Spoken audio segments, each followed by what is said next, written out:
नमस्कार मंडळी, नवीन एका इंटरेस्टिंग व्हिडिओमध्ये सर्वांचं मनापासून स्वागत आहे। मित्र, महाराष्ट्रातील दिव्यांग बांधवांसाठी एक अतिशय आनंदाची आणि मोठी अपडेट या ठिकाणी आलेली आहे।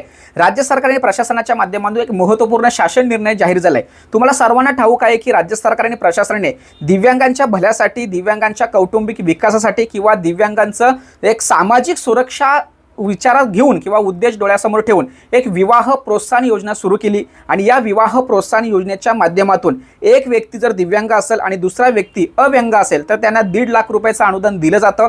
त्याचबरोबर दोन्हीही व्यक्ती, वधू आणि वर, जर दिव्यांग असतील तर त्यांना 2.5 लाख रुपये या ठिकाणी अनुदान दिलं जातं। तर 2026-27 या अकॅडमिक किंवा या आर्थिक वर्षामध्ये ज्या लाभार्थ्यांनी फॉर्म भरलं होतं, ज्यांचे फॉर्म मंजूर झाले आहेत, त्यांना त्यांच्या खात्यामध्ये पैसे वाटप करण्याचा महत्त्वाचा जो निधी असतो किंवा शासन निर्णय या ठिकाणी पारित झालाय। एक लक्षात ठेवा, तुम्हाला या अगोदरच्या व्हिडिओमध्ये मी सांगितलंय की पूर्वी काय होत होतं, या योजनेचे डायरेक्ट पैसे तुमच्या खात्यामध्ये येत होते, पण आता तसं नाहीये। काही ठराविक रक्कम म्हणजे 25 का 30% रक्कम ही तुम्हाला तुमच्या बँकेमध्ये ठेवीच्या स्वरूपात ठेवायची आहे, बरोबर आहे।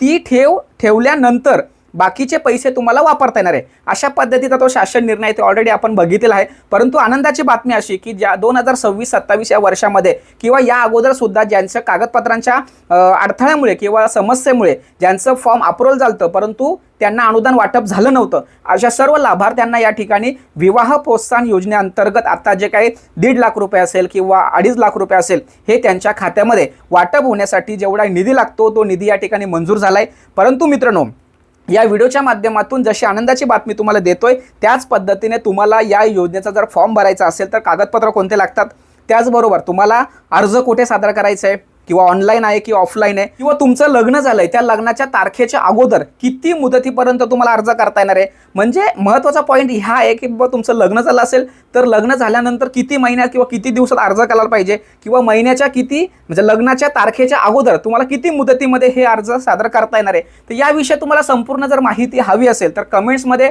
तुम्ही त्याविषयी मागणी करू शकता। जर समजा एक 200 ते 300 लोकांनी जर मागणी केली तर नक्कीच आपण त्याविषयी संपूर्ण सविस्तर व्हिडिओ बनवणार। पण आनंदाची बातमी एवढी की राज्य सरकार प्रशासनाच्या माध्यमातून विवाह प्रोत्साहन योजनेला लागणारा निधी किंवा जो काही रक्कम आहे, अनुदान आहे, तो मंजुरीचा शासन निर्णय ठिकाणी जाहीर झालाय। तो शासन निर्णय तुम्हाला जर हवा असेल तर आपल्या व्हॉट्सअप ग्रुपमध्ये आपण नक्की शेअर करणार। त्या व्हॉट्सअप ग्रुपची लिंक मी डिस्क्रिप्शन बॉक्समध्ये देतो, त्यावरती क्लिक करून तुम्ही जॉईन व्हायचं आहे। महत्त्वाची व्हिडिओ आपल्या सर्व बांधवांना शेअर करा।